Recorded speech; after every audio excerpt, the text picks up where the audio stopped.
Happy be Theseus, our renowned Duke.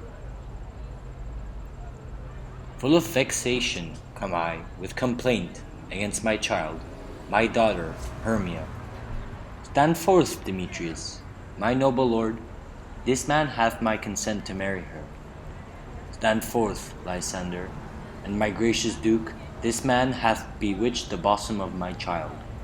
Thou, Lysander, thou hast given her rhymes, and interchanged love tokens with my child. Thou hast by moonlight at her window sung, with feigning voice verses of feigning love, and stolen the impression of her fantasy, with bracelets of thy hair, rings, gauds, conceits, knacks, trifles, nosegays, sweetmeats, messengers, of strong prevailment in unhardened youth. With coming hast thou filched my daughter's heart, turned her obedience, which is due to me, to stubborn harshness, and my gracious Duke.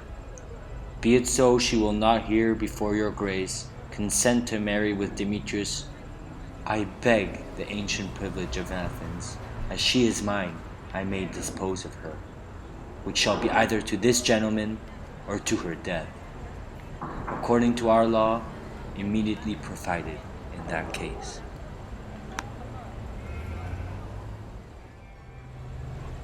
Thanks, good Aegeus. What's the news with thee? What say you, Hermia? Be advised, fair maid. To you your father should be as a god, one that composed your beauties, ye and one, to whom you are but as a form in wax, by him imprinted, and within his power, to leave the figure or disfigure it. Demetrius is a worthy gentleman. So is Lysander.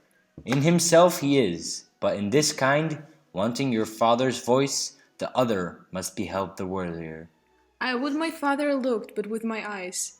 Rather your eyes must with his judgment look.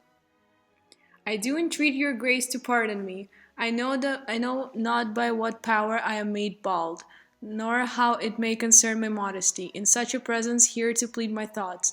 But I beseech your grace that I may know the worst that may befall me in this case if I refuse to wed Demetrius. Either to die the death or to abjure forever the society of men. Therefore, fair Hermia, question your desires, know of your youth, examine well your blood, whether if you yield not to your father's choice, you can endure the livery of a nun, for to be shady cloister mewed, to live a barren sister all your life, chanting fate hymns to the cold fruitless moon. Thrice blessed they that master so their blood to undergo such maiden pilgrimage, but earthlier happy is the rose distilled, than that which, withering on the virgin thorn, Oh no! grows, lives, and dies, in single blessedness. So will I grow, so live, so die, my lord.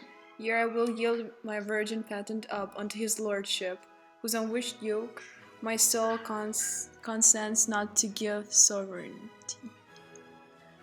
Take time to pause, and by the next new moon, the sealing day betwixt my love and me, for everlasting bond of fellowship.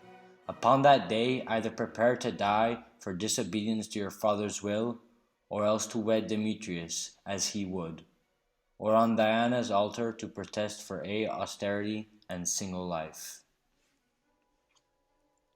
Relent, sweet Hermia, and Lysander, yield thy crazed title to my certain right. I must confess that I have heard so much, and with Demetrius thought to have spoke thereof, but being over full of self-affairs, my mind did lose it. But Demetrius, come, and come, Aegeus, you shall go with me. I have some private schooling for you both. For you, fair Hermia, look you arm yourself to fit your fancies to your father's will, or else the law of Athens yields you up, which by no means we may extenuate to death or to vow of single life. Come, my Hippolyta, what cheer, my love? Demetrius and Aegeus, go along. I must employ you in some business. against our nuptial, and confer with you of something nearly that concerns yourselves.